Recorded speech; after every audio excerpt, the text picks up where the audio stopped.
நம் தியானிக்க போகிற தலைப்பு கர்த்தருடைய பரிசுத்தம் மகிமை உண்டாகட்டும். நெருப்பு தழல் பரிசுத்தம், தொடுகிற உதடுகள் பரிசுத்தம் என்கின்ற தலைப்பில் இந்த 19வது நாளில் நாம் தியானிக்க போகிறோம். கர்த்தருடைய பரிசுத்தம் மகிமை உண்டாகட்டும். நீங்கள் நன்றாய் நம்ம வேதத்தில் நம்ம வாசிக்கும் பொழுது கர்த்தருடைய பரிசுத்தம் மகிமை உண்டாகட்டும். கடந்த நாட்களில் மாம்சம் பரிசுத்தம், சரீரம் பரிசுத்தம், கிரியைகள் பரிசுத்தம் சொல்லி வாசித்தோம். ஆவி பரிசுத்தம், நாவு பரிசுத்தம், உதடு பரிசுத்தம். அப்போது இது மூன்றும் தொடர்புடையது. ஆவி, நாவு, உதடு, இது மூன்றும் ஆவியிலே தொடர்புடையது. கர்த்தருடைய பரிசுத்தம் மகிமை உண்டாகட்டும். நம்ம பேசுகிற ஒவ்வொரு வார்த்தையும் ஆவியினாலே நாம் பேசுகிறோம். அப்போது பேசுவதற்கு நம்ம எதை பயன்படுத்துகிறோம் என்று சொன்னால் நாவை பயன்படுத்துகிறோம், உதடை பயன்படுத்துகிறோம். கர்த்தருடைய பரிசுத்தம் மகிமை. ஒருவேளை இந்த உதடு இல்லை அப்படின்னா நம்முடைய பேச்சு தெளிவான பேச்சாக இருக்காது. அப்போ இந்த உதடிலே ஒரு பரிசுத்தம் தேவை என்று சொல்லி தேவன் விரும்புகிறார். வேதத்திலே வாசிக்கும் பொழுது ஏசாயா 6ஆம் அதிகாரம் 6-7 வசனங்களிலே வாசிக்கும். அப்பொழுது சேராபீன்களில் ஒருவன் பலிபீடத்தில் இருந்து தன் கையிலே பிடித்த குரட்டால் ஒரு நெருப்பு தழலை எடுத்து என்னிடத்தில் பறந்து வந்து அதனால் என் வாயை தொட்டு இதோ இது உன் உதடுகளை தொட்டதினால் உன் அக்கிரமங்கள் நீங்கி உன் பாவம் நிவர்த்தியானது. அல்லேலூயா. கர்த்தருடைய பரிசுத்தம் மகிமை உண்டாகும். அப்போ தேவதூதன் ஒருவன் அக்கினி தழலை கொண்டு வந்து ஏசாயா தீர்க்கதரிசியுடைய உதடுகளை அவன் தொடுகிறான், வாயை அவன் தொடுகிறான். கர்த்தருடைய பரிசுத்தம் மகிமை உண்டாகும். வாயை தொட்டு அவன் சொல்லுகிறான், இந்த அக்கினி தழல் உன் உதடுகளை தொட்டதினாலே என்ன உண்டாகிறது? உன் பாவம் நிவர்த்தியாகி உனக்கு ஒரு பரிசுத்தத்தை இந்த உதடுகளே தருகிறேன் என்று சொல்லுகிறார். அருமையான கர்த்தருடைய பிள்ளைகளை, இந்த ஏசாயா தீர்க்கதரிசி கர்த்தருடைய பரிசுத்தம் மகிமை உண்டாகட்டும் வேதாகமத்தில் பெரிய தீர்க்கதரிசிகளிலே ஒரு தீர்க்கதரிசியாக அவர் கருதப்படுகிறார். இவர் எப்பொழுது தீர்க்க தரிசனம் உரைத்தார் என்று சொன்னால் கர்த்தருடைய பரிசுத்தத்துக்கு மகிமை உண்டாகட்டும். யூதாவின் ராஜாக்களுடைய நாட்களிலே, உசியா, யோதாம், ஆகாஸ், எசேக்கியா என்பவருடைய நாட்களிலே இவர் தீர்க்க தரிசனம் உரைத்தார். அப்ப யாருடைய மத்தியிலே தீர்க்க தரிசனம் உரைத்தார் என்று சொன்னால் ராஜாக்களின் மத்தியிலே இவர் தீர்க்க தரிசனங்களை உரைக்கிறவராக காணப்பட்டார். கர்த்தருடைய பரிசுத்தத்துக்கு மகிமை உண்டாகட்டும். இவர் முழுவதும் இருந்தது எங்க அப்படின்னு சொன்னா ராஜாக்களுடைய அரண்மனைகளிலே. அப்ப இந்த ஏசாயா தீர்க்கதரிசி சொல்லுகிற காரியங்களை வைத்துதான் ராஜாக்கள் என்ன செய்தார்கள் என்று சொன்னால் ஆளுகை செய்தார்கள். கர்த்தருடைய பரிசுத்தத்துக்கு மகிமை உண்டாகட்டும். அருமையான கர்த்தருடைய பிள்ளைகளை, அப்ப இந்த ஏசாயா தீர்க்கதரிசிக்கு கர்த்தர் எப்பொழுது இந்த அக்கினி தழலை கொண்டு வந்து அவருடைய உதடை தொடுகிறார் என்று சொன்னால் உசியா ராஜா மரணமடைந்த நாட்களிலே என்று சொல்லி நம் ஏசாயா தீர்க்கதரிசன புஸ்தகம் 6ஆம் அதிகாரம் 1வது வசனத்திலே நாம் வாசிக்கிறோம். அப்ப அருமையான கர்த்தருடைய பிள்ளைகளை, உசியா ராஜா மரணமடைந்த நாட்களிலே தேவன் ஒரு தரிசனத்தை ஆண்டவர் ஏசாயாவுக்கு கர்த்தர் வெளிப்படுத்துகிறார். அருமையான கர்த்தருடைய பிள்ளைகளை, கர்த்தருடைய பரிசுத்தத்துக்கு மகிமை உண்டாகட்டும். இந்த உசியா ராஜா ஏசாயா தீர்க்கதரிசிக்கு மிகுந்த ஒரு சப்போர்ட்டாக இருந்த ஒரு ராஜா. கர்த்தருடைய பரிசுத்தத்துக்கு மகிமை உண்டாகட்டும். சில நேரத்தில் நமக்கு ரொம்ப சப்போர்ட்டாக ஒரு சிலர் இருப்பாங்க. கர்த்தருடைய பரிசுத்தத்துக்கு மகிமை உண்டாகட்டும். அப்போது சில நேரங்களில் அவர்களை இழந்து விடும் பொழுது கர்த்தருடைய பரிசுத்தத்துக்கு மகிமை உண்டாகட்டும், தேவன் சில தரிசனங்களை கர்த்தர் தருகிறார். அல்லேலூயா. சில கர்த்தருடைய பரிசுத்தத்துக்கு மகிமை உண்டாகட்டும். ஏசாயா தீர்க்கதரிசி ஆண்டவராக தேவன் பரலோகத்தினுடைய தரிசனத்தை ஆண்டவர் ஏசாயா தீர்க்கதரிசிக்கு வெளிப்படுத்துகிறார். கர்த்தருடைய பரிசுத்தத்துக்கு மகிமை உண்டாகட்டும். பரலோகத்தில் சேராபீன்களும் கேராபீன்களும் தேவனுடைய நாமத்தை எப்படி துதிக்கிறார்கள் என்று சொன்னால் பரிசுத்தர் பரிசுத்தர் பரிசுத்தர் என்று அந்த பரலோகத்தினுடைய அந்த மேன்மையை, பரலோகத்தினுடைய அந்த அனுபவத்தை அவன் தரிசனத்திலே பார்த்த உடனே கர்த்தருடைய பரிசுத்தத்துக்கு மகிமை உண்டாகட்டும், அவனுடைய வாழ்க்கையில அவன் எப்படி இருக்கிறான் என்பதை அவன் அறிந்து கொண்டான். அல்லேலூயா. கர்த்தருடைய பரிசுத்தத்துக்கு மகிமை உண்டாகட்டும். நம்ம அசுத்தமாக இருக்கிறோம்னு சொல்லி எப்போ தெரியும் அப்படின்னு சொன்னா எங்க பரிசுத்தத்தோடு கூட நம்ம நிற்கிறோமோ அப்போதான் நம்ம அசுத்தமாக இருக்கிறோன்றது நமக்கு என்ன பண்ணோம் தெரியும். கர்த்தருடைய பரிசுத்த நாமத்துக்கு மகிமை உண்டாகட்டும். நம்ம உதாரணத்துக்கு சொல்கிறேன், நம்ம அழகாக இல்லைன்றது எப்போ நமக்கு தெரியும்னா, அழகாக நிற்கிறவங்களோடு கூட நம்ம நின்றால் தான் நம்ம அழகு இல்லைன்னு தெரியும். அல்லேலூயா. நம்ம தனியாக நின்னா நம்ம எப்படி தெரியும் நான் அழகாக இருக்கிறேன் அப்படின்னு தோணும். நல்லா அழகாக இருக்கிறவங்களோடு நின்னா நம்ம அழகு இல்லை அப்படின்றது நமக்கு தெரியும். அப்போ பரிசுத்தத்தோடு கூட நம்ம நிற்கும் பொழுது நாம் யார் அப்படிங்கிறது நமக்கு தெரியும். அல்லேலூயா. இதுவரை ஏசியா தீர்க்கதரிசி என்ன நினைச்சிட்டு இருந்தாரு, என்னை போல ஒரு தீர்க்கதரிசி கிடையாது, நான் சொல்றதெல்லாம் நடக்குது அப்படின்னு சொல்லிட்டு எல்லா மனுஷனையும் பார்த்து குற்றப்படுத்திட்டு இருந்தார். ஐயோ நீ அதமானாய், ஐயோ நீ சரியில்லை, அப்படி இப்படின்னு எல்லாரையும் குற்றப்படுத்திட்டே இருந்தார். இப்போ பரலோகத்துக்கு நேராக இருக்கிற பரிசுத்தத்துக்கு உள்ள இவர் போகும் பொழுது இவருக்குள்ள தோணுது, ஐயோ நான் அதமானேன், நான் அசுத்த உதடுள்ள மனுஷன்ற.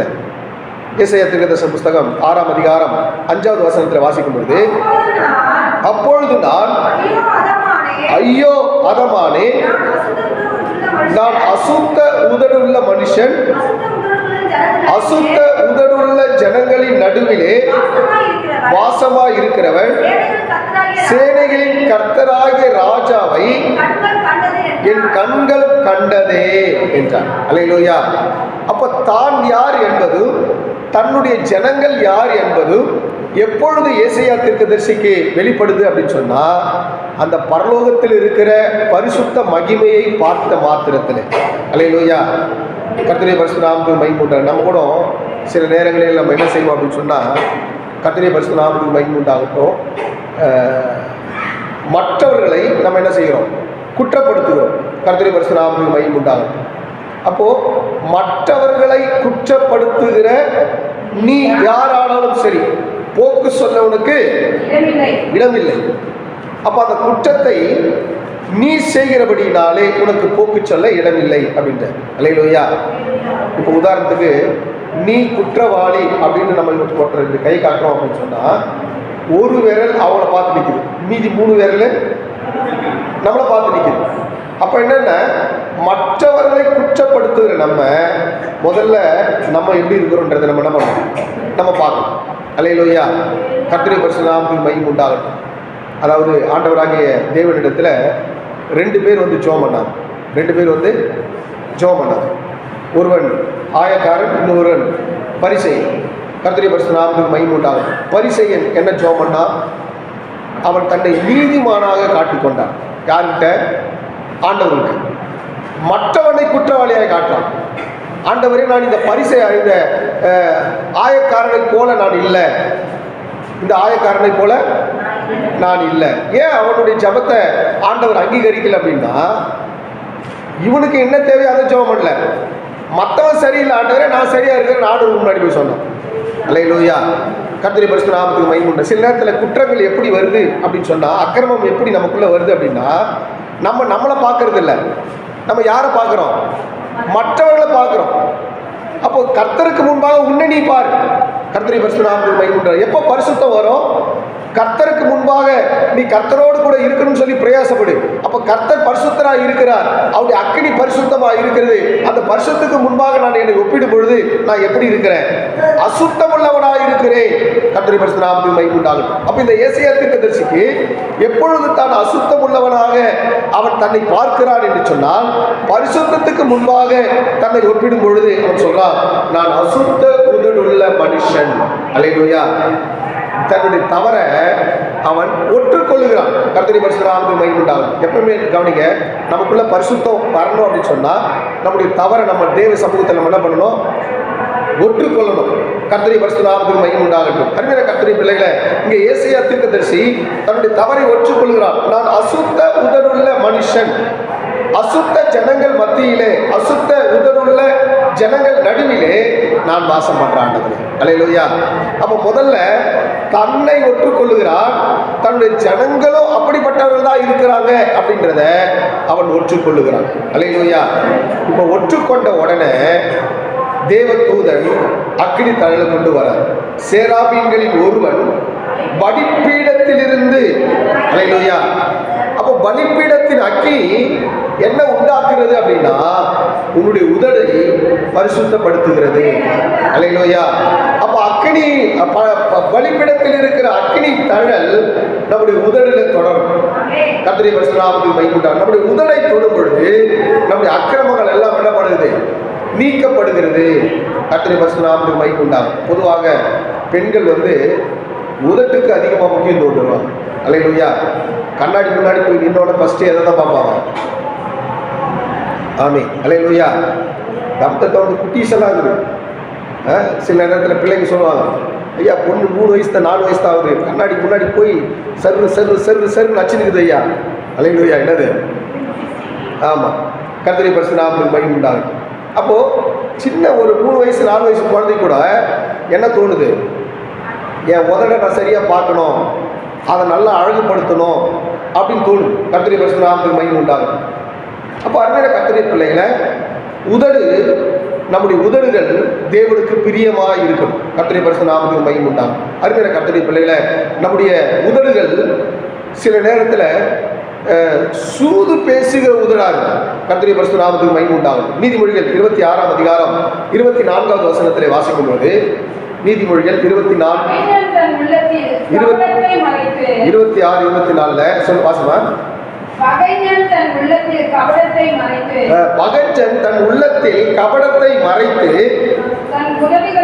தன் உதடுகளினால் சூது பேசுகிறார். அல்லேலூயா. கர்த்தருடைய பரிசுத்த நாமத்துக்கு மகிமை உண்டாகட்டும். சில நேரத்தில் சிலரெல்லாம் பார்த்தீங்கன்னு சொன்னால் உள்ளத்தில் கபடு இருக்கும், வெளியில் பார்த்தீங்கன்னா உதட்டில் என்ன பண்ணுவாங்க?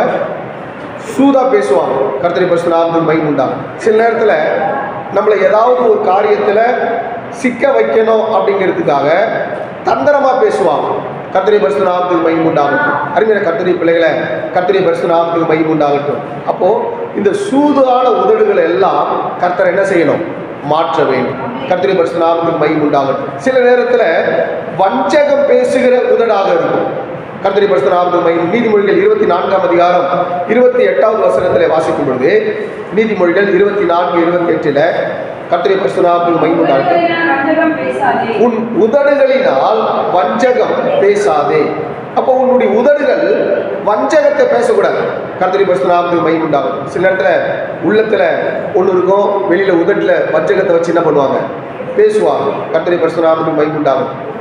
சில நேரத்தில் நம்ம வெள்ளந்தியாக இருப்போம், அவங்க நம்மக்கிட்ட வஞ்சகமாக பேசுகிறாங்களா இல்லை சூதோடு பேசுகிறாங்களா நமக்கு தெரியாது. ஆனால் எனக்கு ஒன்று மட்டும் தெரியும், என் கூட இருக்கிற கர்த்தருக்கு எல்லாமே தெரியும். அல்லேலூயா. எனக்கு தெரியாது அவங்க எப்படி பேசுகிறாங்கன்னு. ஆனால் எனக்குள்ள இருக்கிற கர்த்தருக்கு அவங்க எந்த நிலையோடு பேசுகிறாங்க, இருதயத்தில் என்ன வச்சு பேசுகிறாங்கன்றது கர்த்தருக்கு தெரியும். சில நேரத்தில் பாசமாக சொல்லுவாங்க, என்ன சொல்லுவாங்க? கர்த்தருடைய பரிசுத்த நாமத்துக்கு மகிமை உண்டாகட்டும். சில நபர்களெல்லாம் பார்க்கும்போது இவங்களெல்லாம் பாருங்க ஐயா அப்படின்னு சொல்லுவாங்க. அப்போது கர்த்தருடைய பரிசுத்த நாமத்துக்கு மகிமை உண்டாகட்டும். அப்போ நான் உங்களுக்கு சொல்லுவேன், எனக்கு எதுவும் தெரியாமல் இருந்தாலும் பரவாயில்ல, கர்த்தருக்கு எல்லாம் தெரியும், அவர் எல்லாத்தையும் பார்த்துருவோம். அல்லேலூயா. கர்த்தருடைய பரிசுத்த நாமத்துக்கு மகிமை உண்டாகட்டும். அருமையான கர்த்தருடைய பிள்ளைகளை, அப்போ நம்ம எந்த நோக்கத்தோடு பேசுகிறோம், எந்த நினைவோடு பேசுகிறோம், எந்த காரியங்களில் பேசுகிறோம் அப்படின்றது கர்த்தர் எல்லாத்தையும் அறிஞ்சு வச்சிருக்கிறார். அப்போ அருமையான கர்த்தருடைய பிள்ளைகளை, நம்முடைய உதட்டில் சூது இருக்கக்கூடாது, நம்முடைய உதட்டில் அசுத்தம் இருக்கக்கூடாது, நம்முடைய உதட்டில் வஞ்சகம் இருக்கக்கூடாது. வேதம் சொல்லுகிறது. ரோமர் 3ஆம் அதிகாரம் 13வது வசனத்தில் வாசிக்கும் பொழுது, ரோமர் 3:13 கர்த்தருடைய பரிசுத்த நாமத்துக்கு மகிமை உண்டாகட்டும். அவர்கள் தொண்டை திறக்கப்பட்ட பிரேத குழி, தங்கள் நாவினால் வஞ்சனை செய்கிறார்கள், அவர்களுடைய உதடின் கீழே பாம்பின் விஷம் இருக்கிறது. அல்லேலூயா.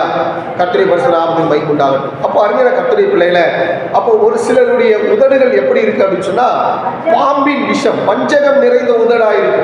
கர்த்தருடைய பரிசுத்த நாமத்துக்கு மகிமை உண்டாகட்டும். சில பேர்லாம் பேசுறாலுமே தேல் கொட்டுற மாதிரி இருக்கும். அல்லேலூயா. கர்த்தருடைய பரிசுத்த நாமத்துக்கு மகிமை உண்டாகட்டும். ஏன்டா இவங்க நம்ம கிட்ட பேசுறாங்க அப்படின்ற மாதிரி இருக்கும். கர்த்தருடைய பரிசுத்த நாமத்துக்கு மகிமை உண்டாகும். அப்போ அருமையான கர்த்தருடைய பிள்ளைகளை, ஏன் அப்படின்னு சொன்னால் இன்னும் நம்முடைய உதடுகள் தேவனுக்கு ஒப்பு கொடுக்கலன்னு அர்த்தம். நம்முடைய உதடுகள் இன்னும் அக்கினி தழல் படலை தொடலைன்னு அர்த்தம். கர்த்தருடைய பரிசுத்த தொடுகிற வர நம்முடைய உதடுகள் எப்படி தான் இருக்கும்? பொய்யின் உதடுகளாக இருக்கும். வேதம் சொல்லுகிறது. நீதிமொழிகள் 12ஆம் அதிகாரம் 22வது வசனத்தில் வாசிக்கும் பொழுது, நீதிமொழிகள் 12:22 பொய் உதடுகள் கர்த்தருக்கு அருவருப்பானவைகள், உண்மையாய் நடக்கிறவர்கள் அவருக்கு பிரியம். அல்லேலூயா. பொய் உதடுகள் கர்த்தருக்கு அருவருப்பானது. கர்த்தருடைய பரிசுத்த நாமத்துக்கு மகிமை உண்டாகும். நம்முடைய உதட்டில் ஒரு நாளைக்கு எவ்வளவு பொய் சொல்றேன்னு பாருங்க. கர்த்தருடைய பரிசுத்த நாமத்துக்கு மகிமை உண்டாகும். பொய் சொல்றோம் அப்படின்னு சொன்னா இன்னும் நம்முடைய உதடு ரட்சிக்கப்படலன்னு அர்த்தம். இன்னும் உதடு அக்னியில தொடப்படலைன்னு அர்த்தம். கர்த்தருடைய பரிசுத்த நாமத்துக்கு மகிமை உண்டாகுது. அப்ப நம்முடைய உதடுகள் தேவனுடைய பலிபீடத்தில் இருக்கிற அக்னியினாலே தொடப்பட வேண்டியது அவசியமாயிருக்கு. சங்கீதம் 31வது சங்கீதம் 18வது வசனத்திலே வாசிக்கும் பொழுது, சங்கீதம் 31:18 நீதிமானுக்கு விரோதமாய் இகழ்ச்சியோடும்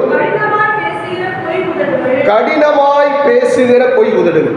நீதிமானுக்கு விரோதமாய். அல்லேலூயா. சில பேருக்கு ஒண்ணுமே தெரியாது, ஏதாவது ஒரு பழி போடணும், ஒரு காரியத்தை செய்யணும்னு சொல்லி ஒருத்தரை டேமேஜ் பண்றது. அல்லேலூயா. கர்த்தருடைய பரிசுத்த நாமத்துக்கு மகிமை உண்டாகட்டும். நீதிமானுக்கு விரோதமாக யார் என்ன பேசினாலும் கர்த்தர் அதெல்லாம் கவனித்துட்டே இருக்கிறார். அல்லேலூயா.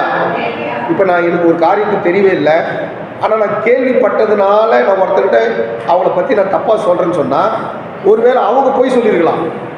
இப்போ நம்ம அதை எடுத்து சொல்கிறதுனால நம்மளும் யாராக மாறிடும்? பொய்யராக மாறிடும். கர்த்தருடைய பரிசுத்த நாமத்துக்கு மகிமை உண்டாகட்டும். அப்போ என்னென்ன, நீதிமானுக்கு விரோதமாக யார் என்ன சொன்னாலும் கர்த்தருடைய பரிசுத்த நாமத்துக்கு மகிமை உண்டாகட்டும். நம்ம அதை அதை அதை அதை கடத்தி கொண்டு போய் இன்னொரு ஆளுகிட்ட சொல்லணும் நமக்கு அவசியம் இல்லை. அல்லேலூயா. கர்த்தர் பார்க்கிறார். கர்த்தருடைய பரிசுத்த நாமத்துக்கு மகிமை உண்டாகட்டும். இதுதான் சங்கீதக்காரன் தாவீது செஞ்சார். சவுல் எத்தனையோ விரோதமாக தாவீதுக்கு விரோதமாக பண்ணாலும் அவன் சொன்னா, கர்த்தரால் அபிஷேகம் பண்ணப்பட்டவன் மேல என் கையை நான் போட மாட்டேன். அல்லேலூயா. அப்போ ஒருவேளை சவுலுக்குள்ள அவனுக்குள்ள மூர்க்க சுபாவம் இருந்தாலும், கொலை பண்ணணுங்கிற எண்ணம் இருந்தாலும், ஒரு காலத்துல அவன் அபிஷேகம் பண்ணப்பட்டவன். அல்லேலூயா.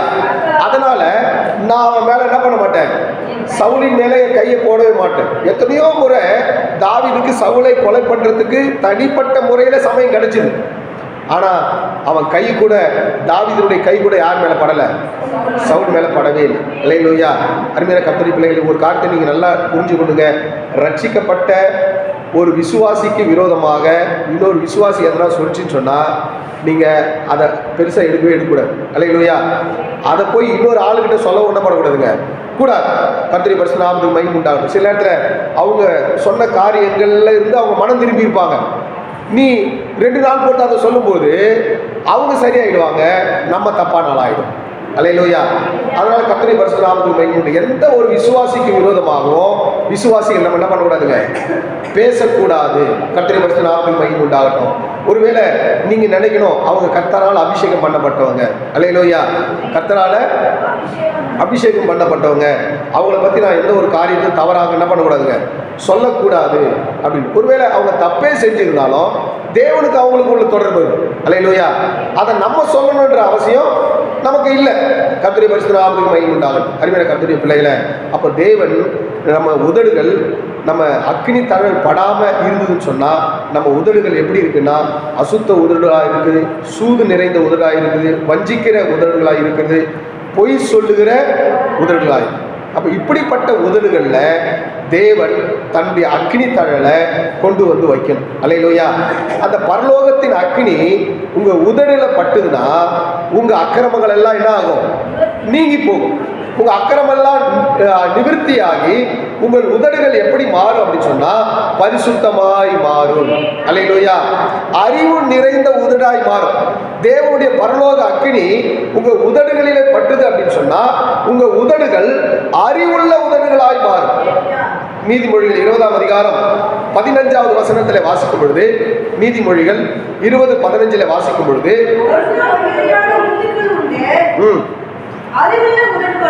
அறிவுள்ள உதடுகளோ விலை உயர்ந்த ரத்தினம். அல்லேலூயா.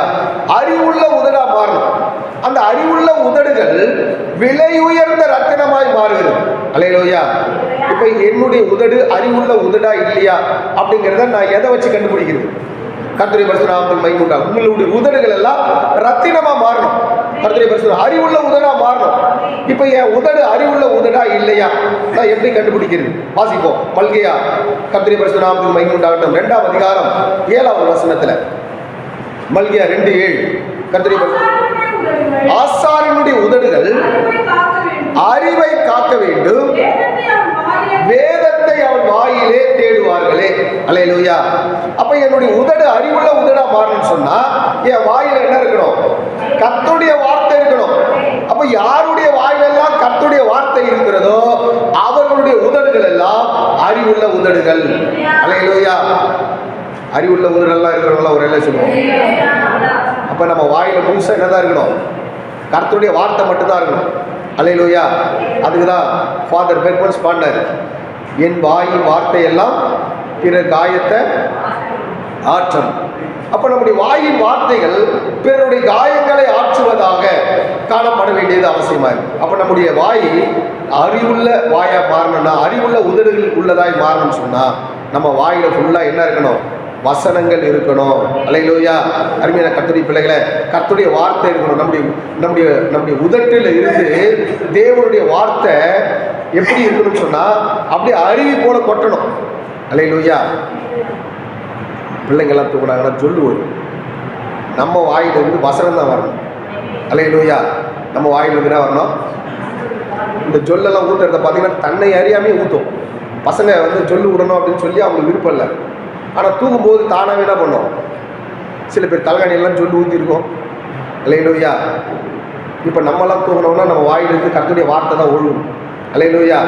உன்னத பாட்டு 4:11 சொல்லுது, உன் உதடுகளில் இருந்து தேன் ஒழுகுகிறது. எது ஒழுகுது? தேன்னா கர்த்தருடைய வார்த்தை. தேன்னா கர்த்தருடைய வார்த்தை. எங்கிருந்து ஒழுகுதான்? உன் உதட்டிலிருந்து ஒழுகுதான். அல்லேலூயா. அப்ப நம்முடைய உதடுகளில் இருந்து தேன் ஒழுகணும், கர்த்தருடைய வார்த்தை ஒழுகணும். அல்லேலூயா. அருமையான கர்த்தருடைய பிள்ளைகளை, அப்படிப்பட்ட உதடாக தேவன் நம்முடைய உதடுகளை ஆண்டவர் மாற்றுவாராக. அல்லேலூயா. அருமையான கர்த்தருடைய பிள்ளைகளை, ஆண்டவராகிய தேவன் உனக்கு ஆண்டவர் அறிவுள்ள உதடாக, தேன் ஒழுகுகிற உதடாக, தேவ வார்த்தை நிறைந்த உதடாக ஆண்டவராகிய தேவன், பரிசுத்தமுள்ள உதடாக ஆண்டவராகிய தேவன் உன்னை மாற்ற அவர் வல்லமையுள்ள தேவனாக இருக்கிறார். அல்லேலூயா. அப்போ உன் உதட்டிலிருந்து, நான் கடைசியாக நேரம் இல்லாதனால முடிக்கிறேன், உன் உதட்டிலிருந்து எப்பொழுதும் ஸ்தோத்திர பலின்ற கனி அது எப்பொழுதும் வந்துட்டே இருக்கணும். எபிரேயர் 13ஆம் அதிகாரம் 15ஆவது வசனத்தில் வாசிக்கும் பொழுது, எபிரேயர் 13:15 கர்த்தருடைய பரிசுத்த நாமத்துக்கு மகிமை உண்டாகட்டும்.